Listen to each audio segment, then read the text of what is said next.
Balik lagi di channel Excel Kalamus, channelnya tukang nonton, tukang makan, tukang tidur, dan tukang-tukang lainnya. Kali ini kita akan review film yang dibintangi oleh Liam Neeson yang berjudul The Commuter.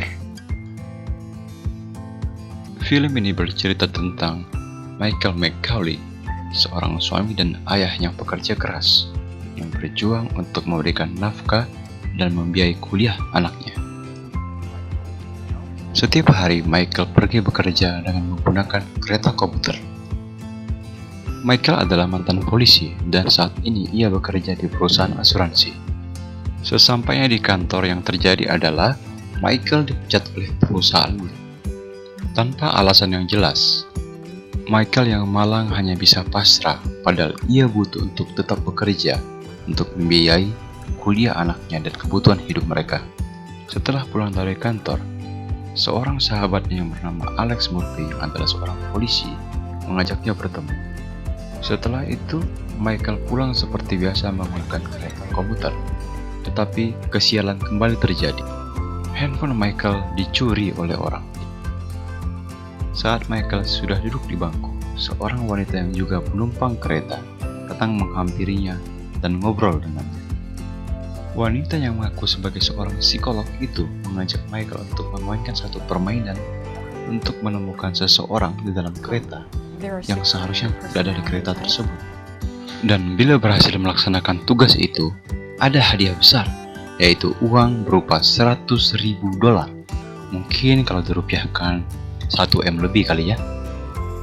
Michael awalnya tidak percaya dengan apa yang dikatakan oleh wanita itu, tetapi Michael memang cukup penasaran karena wanita itu terlihat cukup meyakinkan dalam menyampaikannya. Wanita itu mengatakan bahwa uang disimpan di dalam toilet kereta. Setelah wanita itu pergi, Michael yang bingung tapi penasaran segera menuju toilet untuk membuktikan perkataan wanita itu. Dan memang benar, ternyata di situ terdapat uang yang sangat banyak. Setelah dipecat dari pekerjaannya, sementara Michael harus memuliakan anaknya, maka ia merasa bahwa ia sangat membutuhkan uang ini. Tapi siapa sebenarnya wanita itu ya? Apakah dia tukang uang kaget? Tapi sepertinya bukan, karena ia tidak pakai kumis. Karena Michael memutuskan untuk mengambil uang itu, maka ia harus melaksanakan tugas yang diberikan oleh wanita tersebut. Ia harus menemukan orang yang dimaksud. Wanita tersebut hanya memberikan sedikit petunjuk, yaitu orang tersebut tidak seharusnya berada di kereta ini. Ia membawa sesuatu dalam tasnya, dan orang tersebut dikenal dengan nama Brian. Dan satu lagi, orang itu nanti akan berhenti di stasiun Cold Spring. Maka Michael harus bergegas menemukan orang tersebut sebelum stasiun Cold Spring dan memberikan tanda.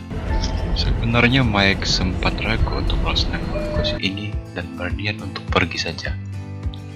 Tapi ketika kereta berhenti di salah satu stasiun, seorang anak kecil masuk ke dalam kereta dan menghampiri Mike serta memberikan cincin milik istri Mike. Anak kecil itu adalah pembawa pesan. Ia mengatakan bahwa Mike harus menyelesaikan tugasnya dan kalau tidak, nyawa keluarganya dalam keadaan bahaya. Maka Mike memang mau tidak mau harus menyelesaikan tugas itu. Maka mulailah ia mencari siapa saja penumpang yang akan menuju ke stasiun Cold Spring. Setelah memperhatikan tiket mereka, Mike menemukan ada beberapa orang yang akan menuju stasiun Cold Spring dan membawa barang bawaan. Ketika nanti orang itu ditemukan, Mike akan menandai orang tersebut dengan alat pelacak.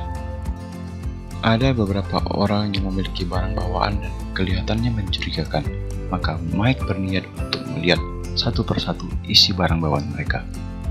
Dimulai dari wanita berambut pirang, tapi ternyata wanita tersebut bukan orang yang dicari. Ketika berniat untuk memeriksa tas penumpangnya Mike melihat seseorang yang mencurigakan, yang tiketnya juga menuju stasiun Cold Spring. Ketika Mike mengikuti orang itu, ia malah dihajar habis-habisan. Orang tersebut kemudian pergi, tetapi Mike sudah berhasil memasang alat pelacak pada tas orang itu. Ketika mengira bahwa tugasnya sudah selesai, teman Mike yang juga berada dalam kereta memberikan Mike handphonenya dan mengatakan bahwa Mike mendapat telepon dari orang. Ternyata yang menelepon adalah Alex Murphy, sahabat Mike, dan Mike pun menceritakan apa yang sedang terjadi, bahwa ia harus segera menemukan Brian. Akhirnya Mike mendapat informasi dari Alex bahwa ternyata Brian adalah saksi mata dari kasus pembunuhan 2 hari yang lalu. Naluri Mike sebagai mantan polisi mengatakan bahwa ada seseorang di dalam kereta ini yang akan membunuh Brian itu. Maka Mike segera mencari pria yang tadi berkelahi dengannya. Namun Mike tidak berhasil menemukan pria tersebut dimanapun di dalam kereta. Yang ada hanya tinggal tasnya.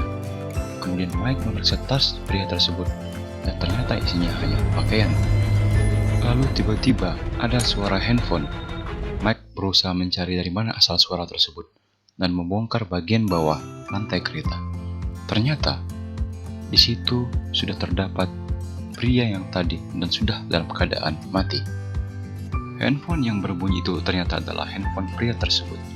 Dan saat sedang merogoh sakunya, Mike menemukan identitas FBI. Ternyata orang tersebut adalah agen FBI.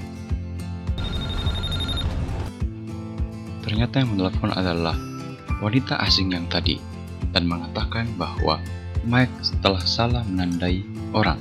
Orang tersebut bukanlah Brian.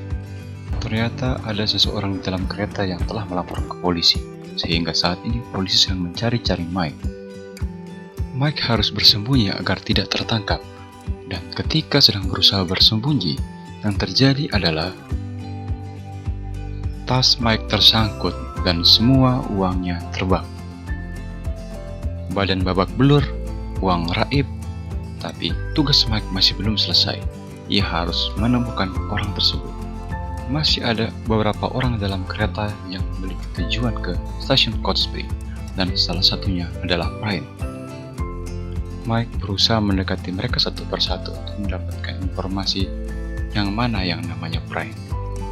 Mulai dari Bang Brewok. Setelah berhasil mengobrol dan memancing informasi dari orang tersebut, ternyata Bang Brewok bukanlah Brian, karena ia memiliki tiket reguler ke Cold Spring. Orang berikutnya harus diperiksa adalah pria yang membawa gitar. Maka Mike menyuruh orang tersebut membuka tasnya dan ternyata benar isinya adalah gitar, bukan kaleng-kaleng. Tetapi baru saja Mike berniat akan meninggalkan pria tersebut, dia mendorong Mike dengan pistol dan menanyakan apakah dia telah menemukan Brian.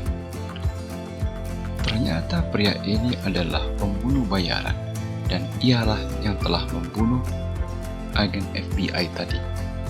Dia juga dibayar oleh wanita asing tadi untuk mengeksekusi Brian. Karena Mike tidak mau mengatakan siapa Brian, maka bertarunglah mereka.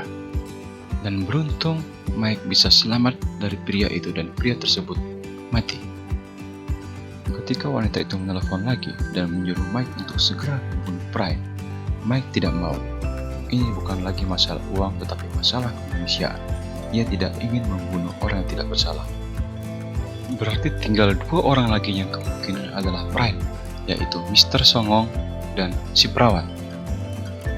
Tetapi ketika Mike baru akan berusaha mencari informasi dari mereka, ternyata Mr. Songong turun 1 stasiun sebelum stasiun Cold Spring. Berarti dia bukan Brian. Sekarang hanya tinggal si perawat yang mungkin adalah Brian. Maka Mike mendatanginya dan berusaha mencari tahu siapa dia sebenarnya. Mike menyuruhnya untuk menunjukkan apa isi tasnya. Dan ketika itu handphone si perawat terus berbunyi, sehingga Mike curiga dan menyuruhnya untuk menunjukkan handphonenya. Ternyata itu dari pacar si perawat dan ia bertengkar dengan pacarnya. Ternyata perawat itu bukan Brian. Lalu siapa Brian dan di mana dia sekarang? 6 orang yang bertujuan ke Cold Spring sudah diketahui. Namun 1 orang, si Mr. Songong ternyata turun 1 stasiun sebelum Cold Spring. Maka Mike mulai berpikir. Mike baru ingat ternyata tadinya Mr. Songong tidak duduk. Bangku yang ada tiket menuju Cold Spring itu ternyata bukan bangkunya tetapi bangku penumpang lain. Dan penumpang itu adalah seorang perempuan muda yang sedang membaca buku karangan Hester Prynne. Gadis inilah sebenarnya yang Mike cari. Gadis ini ternyata membawa sesuatu di dalam tasnya, yaitu barang bukti konspirasi dari pihak-pihak yang berkuasa yang melibatkan banyak orang. Makanya nyawanya harus segera dilenyapkan. Tetapi Mike berusaha untuk menyelamatkan gadis ini. Dan hal yang buruk pun terjadi. Ternyata kereta itu sudah disabotase sehingga melaju kencang terus dan tidak bisa berhenti di stasiun Cold Spring. Sekarang nyawa semua orang di dalam kereta terancam, termasuk Mike. Maka ia mencoba menyelamatkan nyawa mereka semua dan berusaha memisahkan gerbong ini dari gerbong depan. Akhirnya mereka semua bisa selamat. Tetapi mereka semua belum aman, karena gadis itu mengatakan bahwa pembunuh saudaranya sebenarnya adalah polisi. Sementara itu, suasana di luar gerbong sudah sangat ramai dengan polisi. Mereka berencana untuk menyelamatkan orang-orang di dalam gerbong yang mereka pikir disandra oleh Mike. Maka ditunjuklah Alex Murphy, sahabat Mike, untuk bernegosiasi dengan Mike untuk menyelamatkan penumpang. Dan saat sedang bernegosiasi dengan Mike, keceplosanlah Alex dan mengatakan sesuatu yang membuat mereka semua sadar bahwa polisi yang menjadi pembunuh sebenarnya adalah Alex Murphy sendiri. Ia dibayar untuk melenyapkan pria, saudara dari Prynne tersebut.